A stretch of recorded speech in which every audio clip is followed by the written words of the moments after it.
Thank you, everyone. Welcome, Milford Public Schools community. So glad that we can meet again like this. I'm getting feedback from our families, our staff members, that they really get a lot of information. They and appreciate when Dr. Fedigan and I hold these webinars. So while we would prefer this to be a live meeting with you in the audience, in the auditorium of a school, we are grateful for this technology to be able to communicate to you what our plans are to date for restarting schools in Milford. So I'm going to share my screen, walk through lots of slides with you, and the way to ask questions is through the chat. At the end of the presentation, Dr. Fedigan will do a Q&A with me based on the questions in the chat.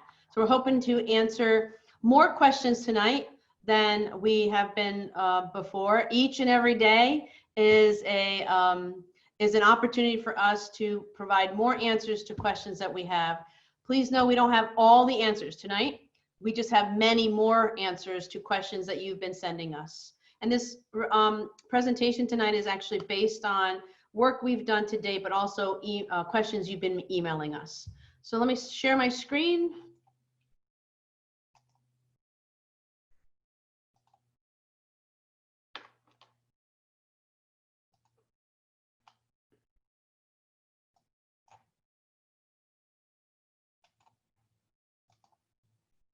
Okay, here we go. So I just will underscore that as of today, August 13th, this is the information and the plans we have. It is something that evolves every single day. We get more information from the State Department of Education, from the Department of Public Health, state and local levels.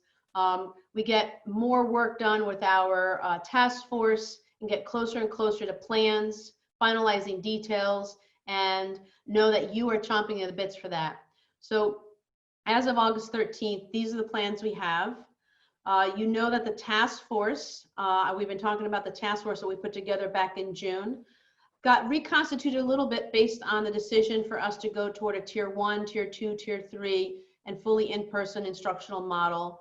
Our work groups were then divided this way. You'll see operations, facilities, transportation, a tier 1 group, a tier 2 group, a tier 3 group. These groups are primarily made up of administrators and teachers, and know that a group of administrators, including myself and Dr. Fedigan, meet on a weekly basis with a parent advisory group, 2 parents representing each one of our 14 schools in Milford, along with a community liaison group representing the business and nonprofit community of Milford. So we are in contact with our stakeholders, getting feedback on our plans as we go along. This is a slide I've been sharing since the beginning of our conversations and webinars. Our priorities are to protect lives. First and foremost, to prioritize health and safety, along with nurturing minds and hearts. We need to, of course, adhere to all of the executive orders and guidance that is given to us through the state. And we are responsive to available information as we get it each and every day. So these plans are based on these 3 top priorities. The State Department of Education released their plan for returning to school, reopening schools, which is entitled the Adapt, Advance, Achieve, Connecticut's Plan to Learn and Grow Together. Our plans reopening our building are based on these 3 categories as outlined by the State Department of Education and based on health metrics, going from a full-time in-person to potentially a hybrid and fully remote, depending on the changing metrics of health. I'll explain a little bit more in a couple slides as how we landed on tier 1, just as a review. Based on that guidance from the State Department, we developed a perspective of 4 instructional models on how to restart our schools in Milford. Going from a traditional instructional schedule, including 100% of our students, to a tier 1, tier 2, and tier 3, depending on 5 areas, including health metrics, which we monitor on a regular basis, the social emotional needs of our students and staff, the academic priorities for our young people, the availability of staff members to return to work, and the availability of resources. I shared in a letter to parents recently that we are starting with tier 1, and we still are. We will be starting in tier 1 of our instructional model, which includes 100% of students, 4 days a week in person on an abbreviated day, and 1 day a week, Wednesdays, on an abbreviated day, distance learning. Based on this decision, we administered a survey to you, families, asking you to commit to, hopefully for the first marking period, to commit to an instruction, either in-person instruction or distance learning. To date, we have about 50% of our families responding to the survey. Based on the survey, or the completion rate, we have about 85% of students returning for in-person instruction at this time. That's a better percentage than we were anticipating. We were estimating a 75 to 80% return rate. But let me pause here for a moment. And really, I understand that many of you have been waiting for this webinar, and we did extend the survey closing date to make a final decision on what your child will be doing next year, whether they'll be coming back in person or distance learning. Let me impress upon you the importance of completing the survey. And I know you want more details as to what the school day will look like, and I am going to provide more of that tonight. But our planning is highly contingent on your completion of the survey. We really need to know how many students will be returning physically to our classroom spaces, because of the maximum number of students that we can put in a classroom will determine how many teachers we need, because it will determine the number of cohorts that we'll need at each grade level or each department. And then we'll marry that information with the information we gathered from staff up until today on the number of staff that will be able to return for in-person teaching, and then the number of staff that will be teaching remotely. So it is really important that you complete the survey and let us know what your indication is. It is not binding. I've received that question. Clearly, you have the option to change your mind, but we do ask for planning purposes that you complete the survey and make the commitment as solid as possible so that we know what to anticipate on the number of students walking through our doors. So please, and if you've already completed the survey and you want to change your mind, you're able to do that by re-logging in and re-completing the survey.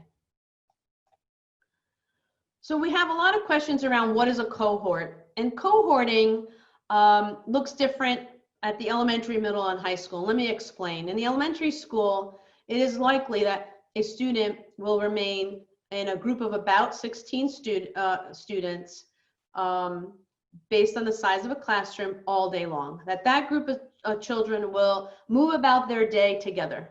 Whether it is in the classroom to get their lunch, to go to the bathroom, to go outside for recess.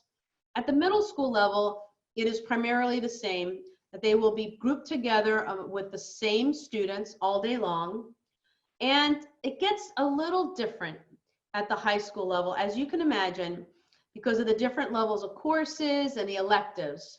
So in the freshman and sophomore years, we believe students will be cohorted by grade. So all freshmen will remain together within the same physical vicinity. All sophomore will remain together within the same physical vicinity. But when it comes to junior and senior levels, we will experience students moving about from classroom to classroom. So there's a lot less cohorting when it comes to juniors and seniors.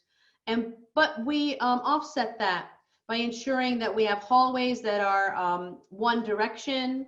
When the hallways need to be two direction, that they're split down the middle. We have signs reminding students to remain socially distanced. We will have stairwells that will be one direction. So we will do we have other mitigating strategies in physical space for upperclassmen at the high schools. I think this second paragraph is really important, and I'm going to read it aloud because I know some of you are joining us via telephone without a video. But this is a language that the State Department came out with around cohorting, and I want to really emphasize that safety and the well-being, the safety protocols we're putting in place are multidimensional. It's not just one thing that will keep us all safe. So cohorting, while it is critical, needs to be married with all the other strategies we're using, like what I just explained, the one direction hallways and staircases, the washing of hands, the protocol around getting lunch, the cleaning protocols on high touch points. So let me read this for you. There is no perfect science to cohorting, but it is strongly encouraged as one of the many ways to minimize transmission. In many instances, students necessarily participate in multiple cohorts: transportation, before and after school, extracurriculars, and other contacts outside the schoolhouse. Cohorting works towards reducing the spread, but it cannot completely eliminate it. Cohorting is not solely intended to prevent students from being around other students, but also allows for better contact tracing within students so that the DPH can identify known contacts. So the next couple slides include pictures of actual classrooms in Milford Public Schools. So social distancing is yet another strategy on ensuring the safety of all of our students and staff. So this is an example of an elementary classroom in Milford. You'll notice that all the desks are separated by 6 feet, all the student desks, including the teacher's desk. Clearly, this is not a classroom ready for prime time yet. Bulletin boards aren't ready. So while there is a visual around that is very different on student placement of desks, be assured that our elementary classrooms will be still decorated in a warm, inviting way. Bulletin boards will be created. Posters will be put up with reminders of classroom procedures, reading and writing and mathematics strategies, pictures of students in some cases. So know that our teachers will be creating warm and inviting spaces, including being sensitive to the social distancing. So this is an example of an elementary classroom, socially distanced. This is an example of one of our middle school classrooms, socially distanced. And in many cases, middle school classrooms look like this at one time, where desks were spread out in this fashion. Of course, this classroom is not ready for the first day of school yet. Bulletin boards and such are not done. And here is an example of a high school classroom. Again, socially distanced desks 6 feet apart. And the similarity in that many of our high school classrooms look like this, even pre-pandemic. So that's an idea of what our classrooms will physically look like. Here, we've received a lot of questions about protocols. So what we're going to do across 14 schools is standardize our protocols on multiple areas. Here's just one example of the student arrival and dismissal protocol, still in draft format.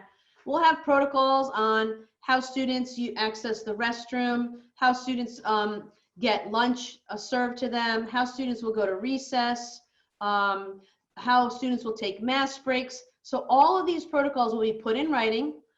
We're happy to share them with our public and happy to share them with anyone who inquires. And of course, we'll be sharing them with staff members and providing training on all these protocols the first week that they are back.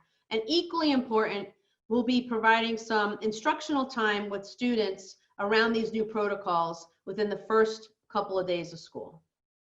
So you'll notice that there's general information with specificity around foot traffic, the use of face masks, the use of hand sanitizer. And then on the right side of this screen, it gets to be a little bit more specific on designating specific doors for entrance and exit. And of course, this is just a draft and just a sample of a protocol to show you that we are developing these written procedures that will be standardized across 14 sites. Here's another example of some signage that we'll be using. This blue sign, please maintain 6 feet distance one way, will be found on walls and floors of our hallways and our and this line, this yellow line, will be represented in hallways where it is 2 directions. And there will be dots, in this example, red dots, identifying 6 feet from one another so that students that are stopping in the hallway, such as in the elementary school, going to use the restroom, that students stop at red dots that will keep them 6 feet apart. So getting lots of questions about masks. as you already know, communicated to you, is that we'll be providing every student and staff member with a mask, a cloth mask. The requirement coming out of the health department is as follows, that all masks worn by students and staff must be multi-layer, preferably a 3-ply mask, but acceptable would be a 2-ply mask. No mask vents will be allowed in schools. No neck gaiter masks will be allowed in schools, nor will bandanas used as masks be allowed. Getting lots of questions about face shields. Face shields can be used only in conjunction with a mask, meaning you can wear a mask and a face shield, but you cannot wear a face shield alone. Know that all of our water fountains will be closed down, so there will be no mouth to fountain drinking, but we will be going to touchless water bottle fillers in all of our schools in the hallways. So students can still bring water bottles and can still fill up on water and get hydrated, but our traditional water fountains will be closed down. In the area of transportation, we are hoping to hire bus aides on all of our buses. Knowing that we may have a staffing issue with that, we will prioritize elementary and middle school buses. Those bus aides will ensure that all students are wearing their masks at all times during, upon getting on the bus and until entering the school. Attendance is taken on the bus. That is to help us with contact tracing, and appropriate protocols are being followed, and there will be some monitoring to ensure that students are following those protocols. We're also planning to assign students to different zones on a bus. We have discussed giving students seat assignments, but we are leaning toward designating different zones on a school bus where students will be assigned. Here's an update from our food service department. So menu will include a minimum of 1 hot meal and 1 cold meal. But we are trying to limit our choices in order to simplify and expedite the classroom dining experience, because students will need to pick up their lunches and likely eat in different areas rather than the cafeteria, and in most cases in the classroom. We will be going to a cashless paying system for all meals. Free and reduced meal applications will all be web-based. Students will order their meals on a Google form in the morning. All of our students are used to using the Google platform by this point. And lunches will be picked up / delivered for students at the elementary and secondary levels. School meal system is, payment system will be new, the Titan School Solutions, and you should expect some more communication coming out from our food service department about that.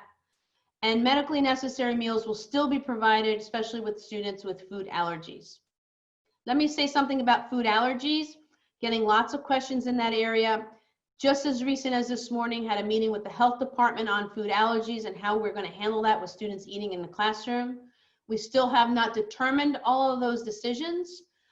There's lots to consider, and there's a possibility that the state is coming out with guidance on how to handle lunch and food allergies, lunches in classrooms and food allergies.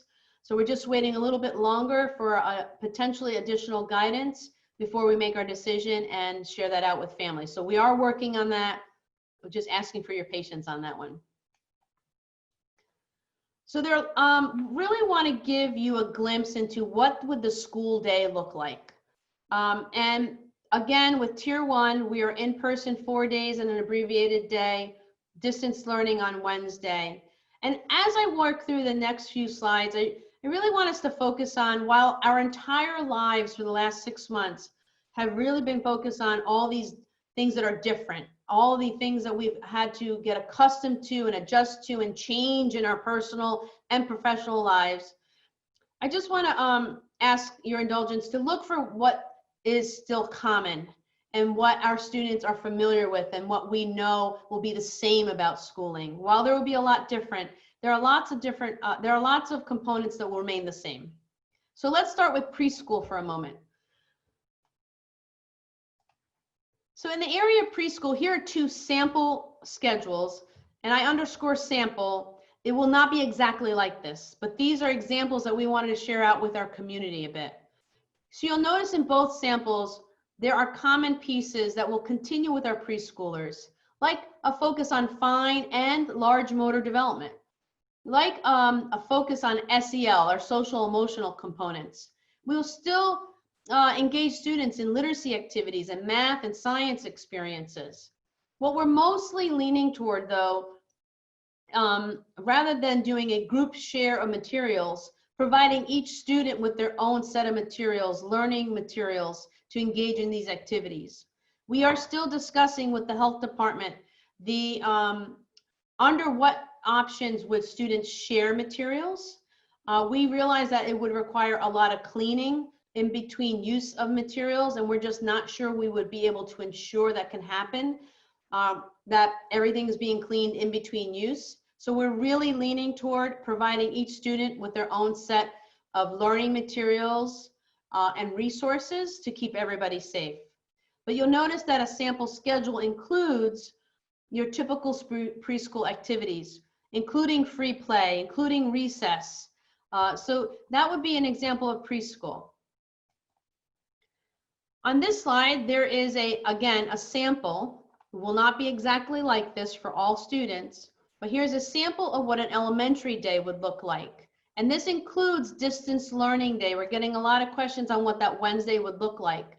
Wednesday, the distance learning day will be much more scheduled out than in the spring. You'll notice the commonalities here. There's still a focus on reading, writing, math, science, technology. Still recess, there's still focus on social emotional learning. The difference at the elementary level is that we are categorizing, we're putting them together so there's more integrated curriculum, which, by the way, in pandemic and non-pandemic times is a really good practice when you can integrate content. So we'll be integrating humanities, meaning, literacy, reading, writing, social studies, world language. We'll be integrating STEM, science, technology, engineering, mathematics. You'll see blocks of these available throughout the day for our young people to engage in teaching and learning. I'm also going to include here some information about what would it look like for a child who is learning from home. So the student who is not going to be engaging and learning in person. There are two models being talked about right now, so we haven't landed on this just yet because primarily we don't have all surveys completed. So right now we know some of the students that will be in person and some that will be learning from home. But our plan on how to engage the student that's distance learning is highly contingent on how many students are learning from home. So the fewer the students, the more possibility we believe to integrate those students in a different way than the greater number. So again, I'll underscore the importance of families completing the survey so we can better plan for all students, in person and distance. So we believe that there could be a model where students would live stream into an assigned classroom teacher and engage with that learning while other students in person are also learning. So in-person students and online students being assigned to the same teacher and engaging in learning at the same time. Another model we're entertaining is online students are assigned an online teacher, and that teacher only teaches students who are learning from home. Again, highly dependent on the numbers. Let me also state, I'll give you a little bit of information from the education world. In a typical classroom, a teacher engages in whole group, small group, and one-on-one learning. In a typical classroom, teachers engage in direct instruction, inquiry-based learning, and collaborative learning. And in a typical classroom, students engage in the direct instruction from teachers, but also independent learning. There are going to be times throughout this schedule where you will have all of that happening. And students in the classroom will have independent work where they will need help from a teacher like they normally do in a regular day. I get this question a lot. What support will be provided to this distance learning student? I have to say that developmentally, we have to anticipate different levels of need from students at home. So let's just play this out. A 17-year-old learning from home would likely need less structured or scaffolded support from an adult at home, to complete tasks when they're assigned likely independently, which is what happens in schooling all the time. But let's consider the younger learner, the learner who may be 6, 7, or 8. When it's time to go to independent learning and the student is learning from the computer at home, they may need, because of developmental nature of that child, of that age, may need some adult help from someone at home, in addition to the teacher, because the teacher is providing support for all students. So if you think of a typical classroom, if a teacher is working with one student, there may be students raising their hand waiting on support. You remember those days, right? Well, if your child is sitting at home waiting for support, they may need some adult structured support from home, in addition to what's happening in the classroom. So just something to keep in mind with the younger learners, there may be some scaffolds of support needed by families. Here is an example of a middle school schedule. You'll notice that Monday, Thursday schedules are A days, Tuesday, Friday is a B day. A student will typically work through 4 learning periods on those days. You'll notice that the learning periods are a little longer, so we've blocked out the schedule. So a student will have 4 of their classes on one day, 4 on another. Every Monday, Thursday will always be an A day. That won't change, regardless of holidays or days off. Every Tuesday, Friday will be a B day. We decided to do that to keep it consistent for families and students and staff to keep track of scheduling. The Wednesday distance learning day is here in the right column. You'll see an example where all 8 periods will meet on Wednesday. They'll just be shortened periods. After 2 periods, there is a flex time, a mindful break, some practice, some collaboration, additional support for students. So you'll see that there are 2 periods and a 15-minute break, 2 periods with a 15-minute break, etc. So this is what the 5 days scheduled out of middle school would look like in Tier 1. Very similarly at the high school, every Monday, Thursday will be an A day. Every Tuesday, Friday will be a B day, regardless of the calendar. You'll also see the infusion of advisory and comment time. And on Wednesday, here on the right column is an example of the Wednesday schedule. The difference between the middle and the high school is the 15-minute break. So students will be engaged in distance learning on an 8-period day. And we are looking at much more synchronous or face-to-face live learning on distance learning days. We've gotten a lot of questions about curriculum, and curriculum answers apply to whether a student is distance learning or in person.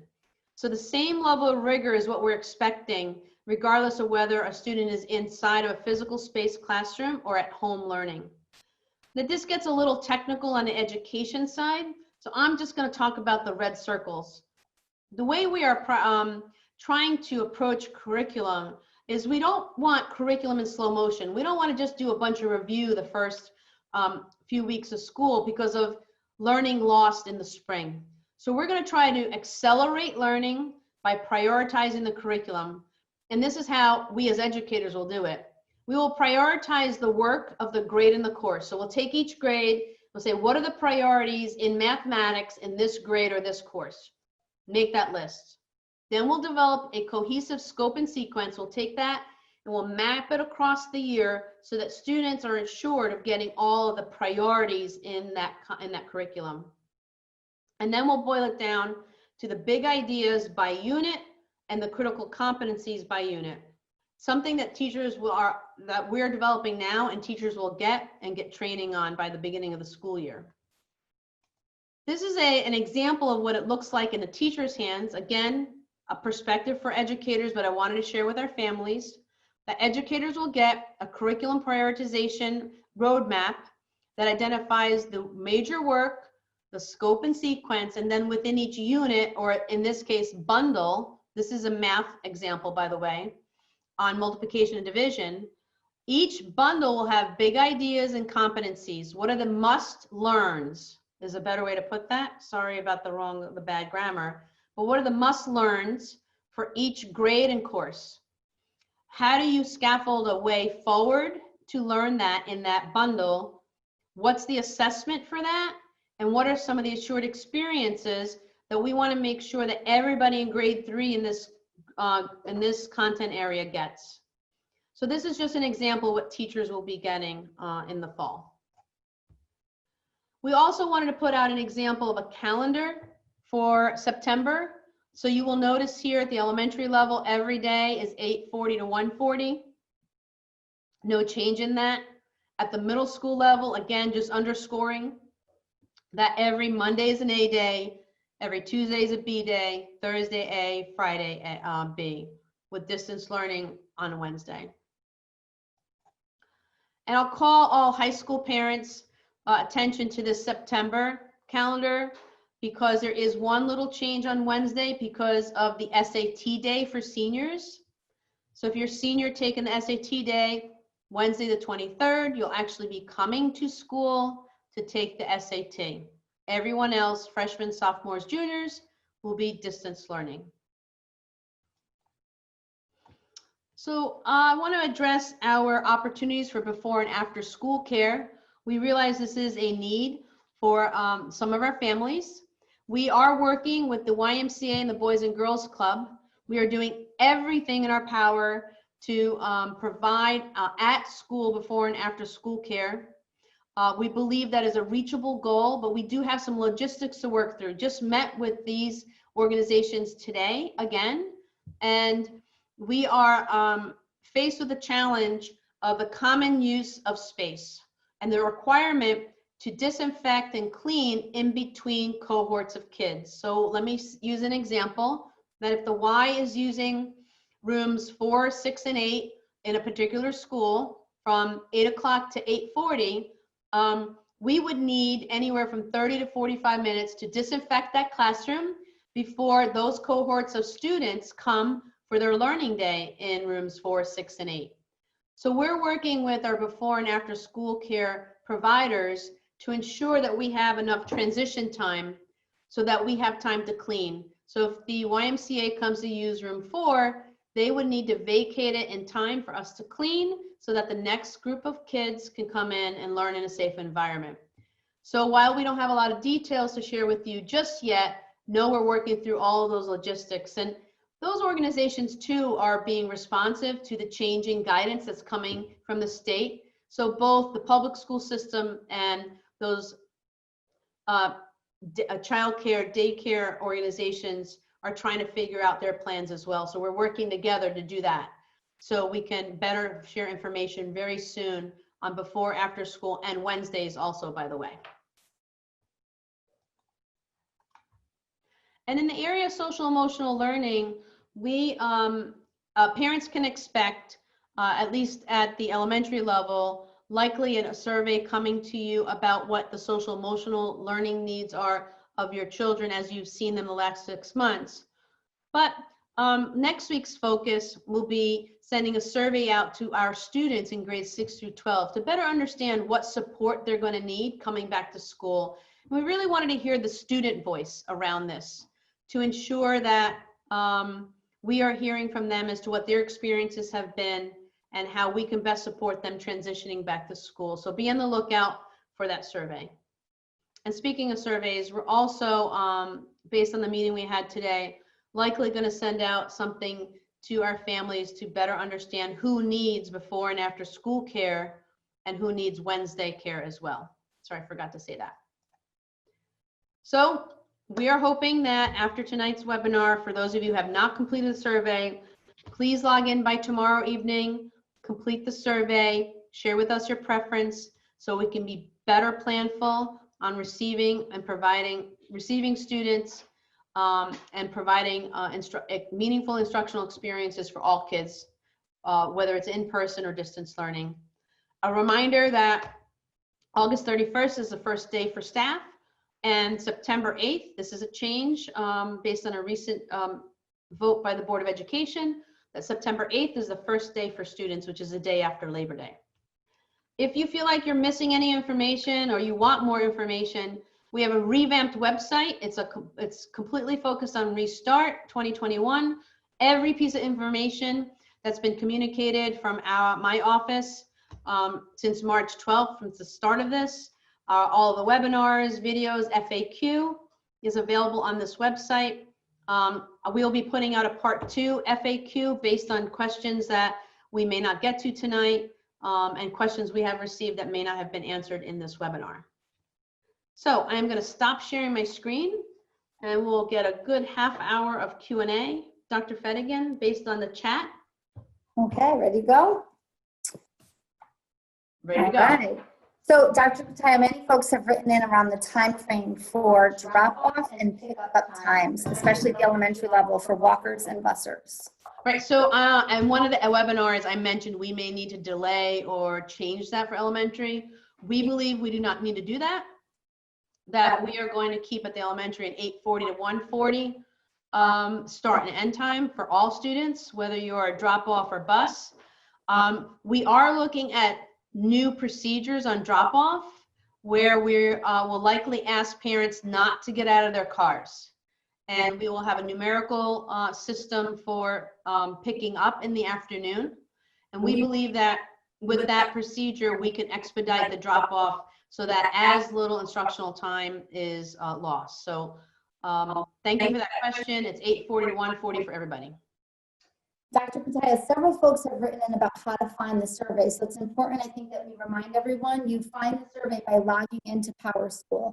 When you log into PowerSchool and you click Forms, you will be able to access one survey for each and every one of your children. So if you have three children, you need to fill the survey out 3 times, 1 per child. And again, you access it by logging into PowerSchool. Right? So I just want to make sure everybody heard that. In order to complete the survey, log into PowerSchool, go to Forms, and complete 1 form for each one of your children. So, Dr. Pataya, can you I don't know if they can hear you very well. Oh, should I move over? Yeah, come a little closer, Come a little closer, but still maintain 6 feet social distance. please. Okay. So, Dr. Pataya, can you talk a little bit more about the benefit of the abbreviated day? Yep, absolutely.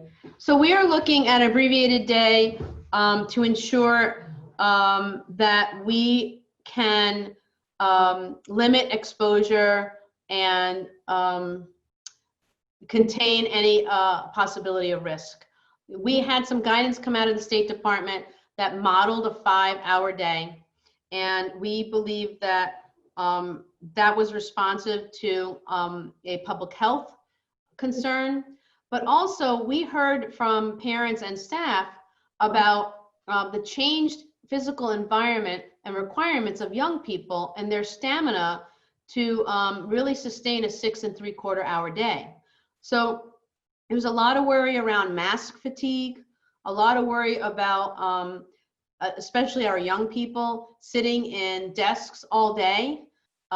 It's going to be a very different environment. There will be a lot less movement than what our young people are used to. So being responsive to the diminishing risk and on the health side, and then being responsive to our social emotional needs on the young people side, we reduced the day to 5 hours. And it was also a good way for us. So there are many school districts that are going to a hybrid, but very different in that they're bringing 50% of kids in twice a day and 3 days of distance learning. We felt that if we went to a 5-hour day, 4 days a week, that would serve our academic and social emotional needs greater.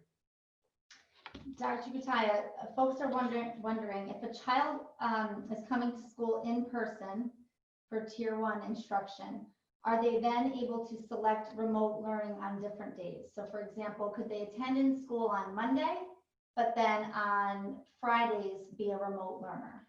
Or do they have to commit to being in person or remote learning? It's not an a la carte menu, right? Not a la carte, albeit, so we would prefer the greatest level of consistency for students and staff. So we would ask you to commit to in-person 4 days or distance learning. If for students to come in and out, it's very difficult to plan. Staff could share stories of pre-pandemic when a student is missing a lot of class due to whatever reason. It's just hard to catch up. And so if we can create systems, particularly since this is such a new way of delivering instruction, if we can create systems that are as consistent as possible, I think young people will benefit from it as well as adults. Okay. So people are wondering if it's possible for us to transition to a full day in a few weeks if the health metrics warrant it. And how will you, do you have a date when you might consider moving to a full day option? So moving across those 4 instructional models at any time is possible. So we can transition to full-time, and we can transition to tier 2 actually, depending on the 5 criteria, not just health metrics. So I just want to keep underscoring that it's not just a health metric decision. And recently I was on a phone conference, in fact, just this week, with the Department of Public Health, along with superintendents, nurses, other medical advisors, and the Department of Public Health recommended that the health metrics should not be the only deciding factor on how students engage in learning, whether it's in person or distance learning. But they recommended a multifaceted approach to making that decision. And that made me feel better, affirming that we made the right decision in considering a 5 criteria approach to determining whether we're in person or distance learning. So I want to assure all of our families in Milford that I am keeping an eye on this on every day. Every day we're looking at what are the at all 5 criteria. Who are the staff available? What are the academic needs? What are the health metrics as they are made available to us? Clearly they don't change every day. I'm in regular communication with the health department. So my commitment to Milford is to keep an eye on this every day and be willing to respond to our needs based on those 4 instructional models up and down that continuum, whether it is to increase in person or to decrease in person. So that's my commitment to us. Can you share an approximate timeline for when our parents will know which class their child is in, thinking especially about the elementary level? Yeah, that is going to be delayed. And you just need to expect, I mean, wasn't it usually released this week? Yeah, around the 17th of August. Which is Oyster Festival weekend.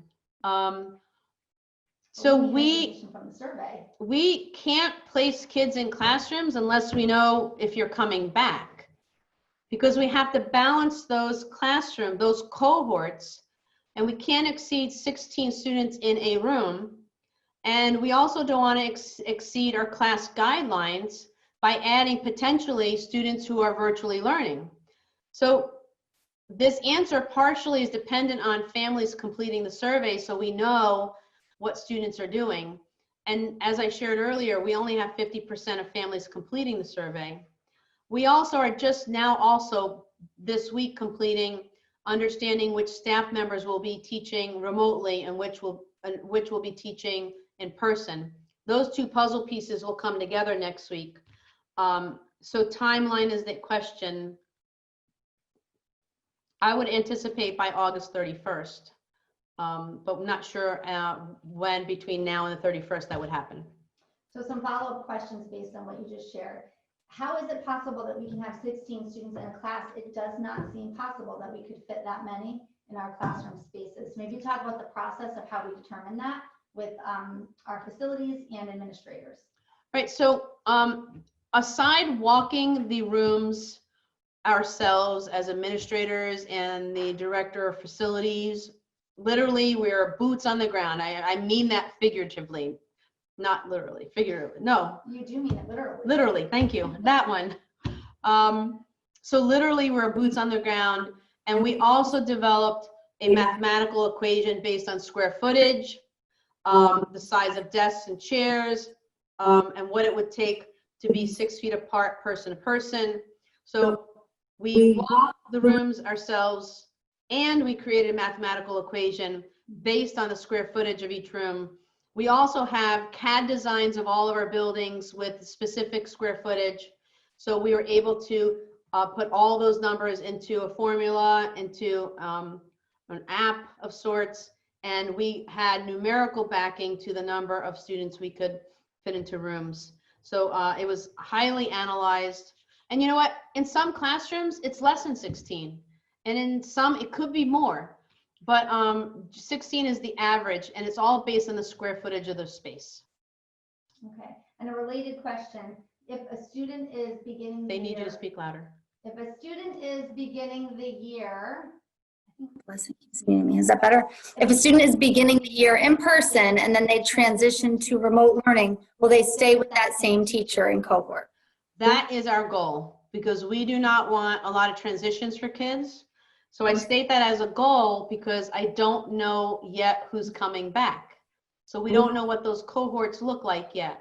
I could better answer that if we have on paper the number of kids in classrooms, the number of kids that will be potentially in distance learning. So our goal is to keep it as consistent as possible for children. So yes, that's our hope.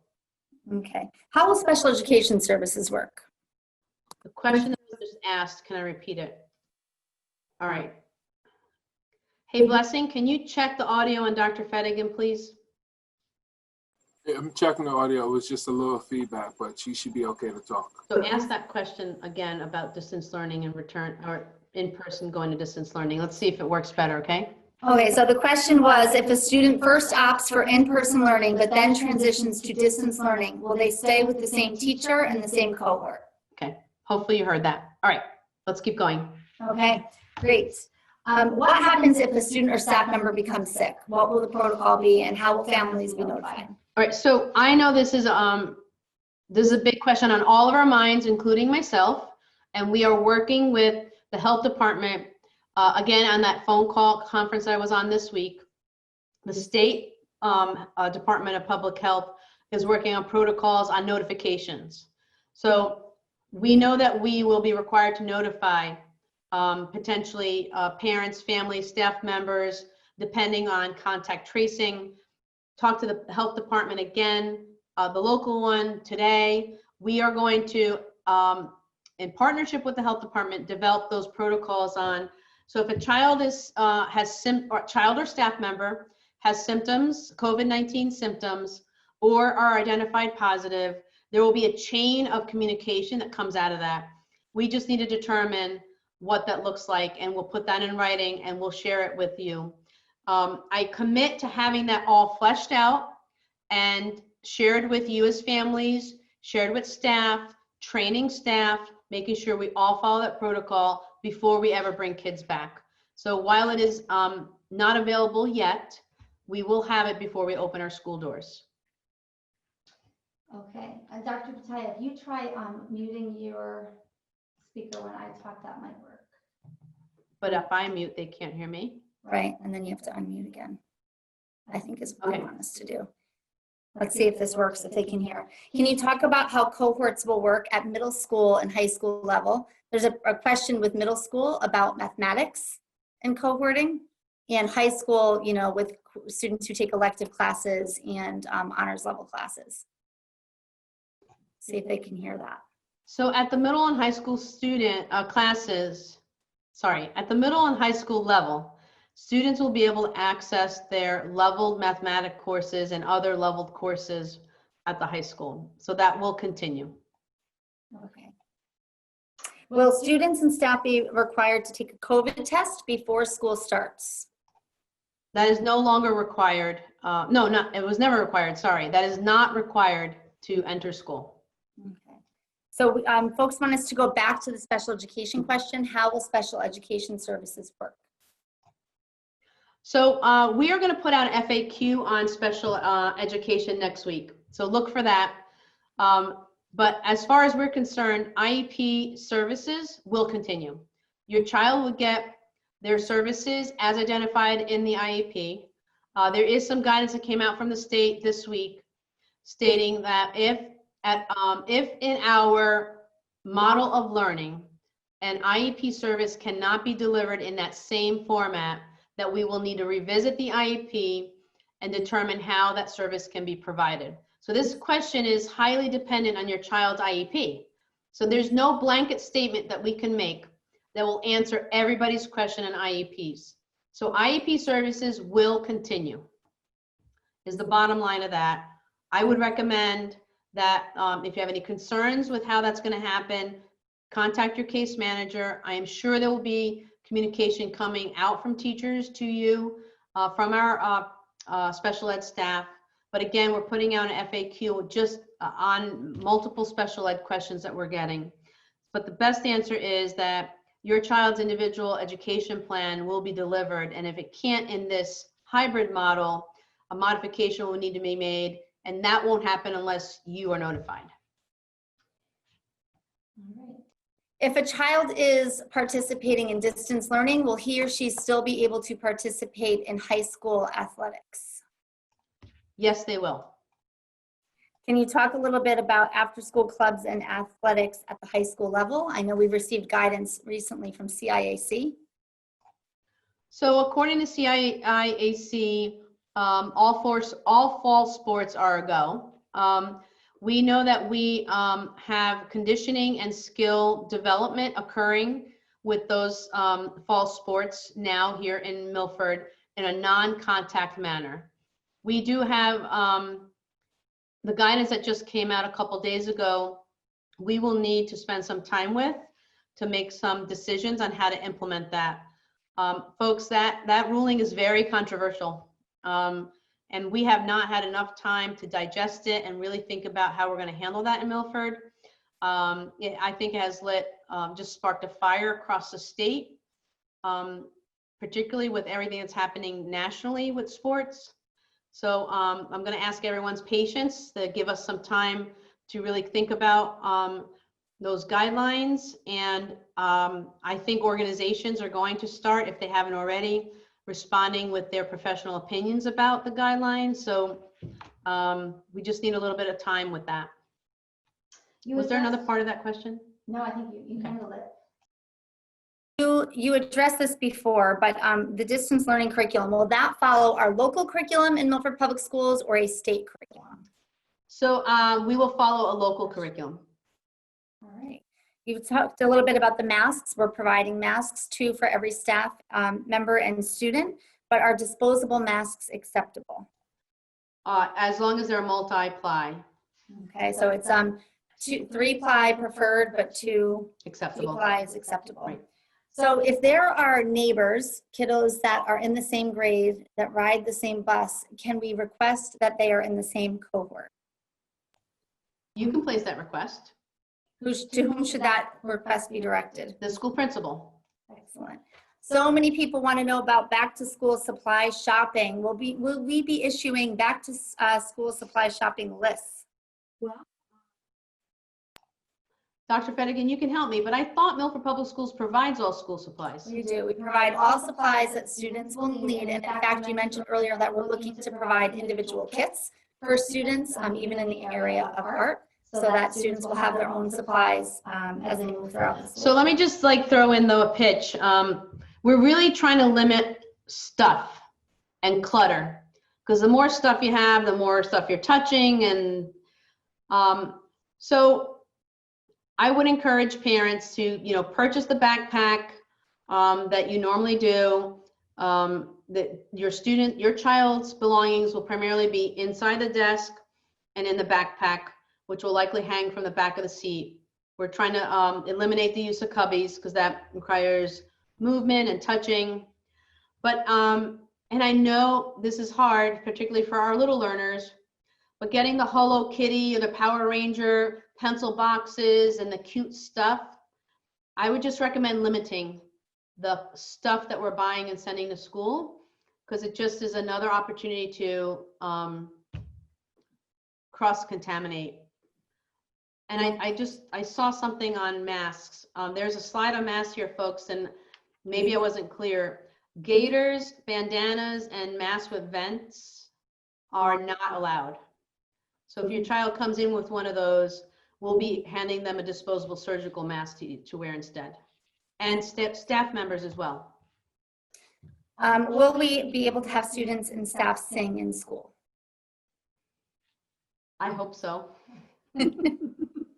Yes, but there are certain guidelines for singing, and I know our instructional supervisor of fine arts, Amy Paris, is working very closely with our music educator staff, and we will be sharing what those guidelines are with families, of course, in our upcoming FAQs that are frequently being updated. So I responded, I hope so, because this is the nature of our world right now.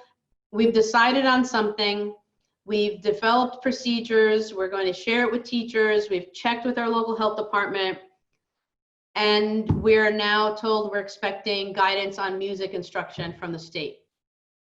Okay, so rather than issuing what we envision to do, and then have it changed by the state, and then cause confusion with more communication out to families, we're going to hold off on our communication with you and see what the state provides as guidance. But right now our plan is to still have chorus and instrument instruction, in a socially distanced, safe way. But we're just waiting on the guidance to come to see if we have to change our minds. That FAQ is always updated, right? So keep checking back there on the Well, website. part 1 has been issued. We're going to issue part 2 and part 3 and 4 as needed, but part 2 should be out by next Tuesday. So Dr. Kutaya, if a parent changes his or her mind about the option for Tier 1 or remote learning, should they just send their child to school, or should they communicate a change in plan? And to whom should they communicate a change in plan? So don't just send your child. We want to be planful, we want to be prepared. So if you could just communicate with your principal that you've changed your mind. And actually, let me just take a moment to say that primarily you've been hearing from the district or my office about lots and lots of plans for ReStart. But starting next week, you will hear from your school principals about school specific things. So we've tried to make things as consistent and as aligned as possible, therefore prioritizing district communication. But next week, you will hear from your favorite principals about school-related things. So watch your email for that. Can you share a little bit more about why our pre-K students will have to wear masks in Milford Public Schools? Yes, thanks for asking that question. It keeps coming up. Our team has worked with the health department with guidance from all OEC, CSDE, DPH, and through a lengthy process decided that preschoolers will be wearing masks. And we have determined that because our preschoolers are part of our public school system. They're in a school that has K-5 students and staff members who are required to wear masks. So we're going to, because they are part of our school buildings, we're going to require all students in that building to wear a mask, ages 3 through grade 5 at the elementary. So it becomes a school procedure, a school approach, that all students wear their masks. Will we be taking attendance on Wednesdays during remote learning? We're taking attendance 5 days a week. This is an interesting question. What if the internet goes down? Like if we have a hurricane or something and we lose power and internet? It is not scheduled for during the school year. No more hurricanes allowed. I'm not sure of that yet. So it could happen, right? We lost power this last week for several days, and we will have to respond as a community. Well, you know, I liken it to the good old days when we had the snowstorm, and it would be a snow day. So we might actually have hurricane days. I'm not sure. Thank you for that question. We'll put it on our list of what we seriously need to come up with that plan. So I actually hadn't thought of that. So thank you. And that is not something that will be unique to Milford, obviously, and I'm sure the Connecticut State Department of Ed will issue guidance around that. If that will be the new snow day. Okay, this is a great question. Distance learning. How will we ensure that our distance learning students or students enrolled in distance learning have some social emotional support? Well, so all of our staff are going to be on board. Our counselors, our social workers, our school psychologists. So I look at social emotional learning in 3 tiers. So I'll just give you this very quickly. In the first tier, social emotional learning is everybody's responsibility in the system. It is the regular classroom teacher, it's the principal, it's the superintendent. Anyone who's engaging with adults and young people are responsible for those. We use the Search Institute relationship framework, which has 5 pillars. All 5 of those pillars is what we engage in on a daily basis. So SEL is woven in through everything we do 5 days a week. But for some of those students that are struggling, that may be actually experiencing the pandemic as an adverse childhood experience, we have tiers 2 and 3 where specialized adults can intervene with not just students, and I'm thinking tier 2, school psychologists, social workers, counselors, but tier 3, those same people helping to also engage potentially families and some community partners around social emotional. So I'm confident that we have the structure to provide all levels of support for our children and families in that. So Dr. Kutai, I want to respect everyone's time. It's about 7 o'clock right now. Okay. But there's an important question, I think, especially about supporting kids that are transitioning kindergarten from Oh, elementary good. 6, Yep. and then of course our rising Yep. 9th grade students. So can you talk a little bit about how we'll orient students and families who are transitioning? So forgot to mention that. That's a great question. So we will have in-person orientation for 6th and 9th graders. We have already decided that we will bring students in to orient them to their new school buildings in person, masked, socially distanced, all the safeguards will be in place. For those students who cannot engage in person, we'll provide a virtual experience. We are still talking about how to orient kindergartners. We're not sure yet, but we want to orient kindergartners some way. And their parents. Virtually or in person. We know that there's a parent element to kindergarten orientation. So we are cognizant of that and making plans for that. But there's also another piece, I think, that will help orient all families, pre-K through 12, because our schools will look different. And so we're developing video orientation that will be released no later than August 31st, September 1st, so a week ahead of time. And these videos will be at least level specific to give you a little glimpse into what the school look like now in Milford.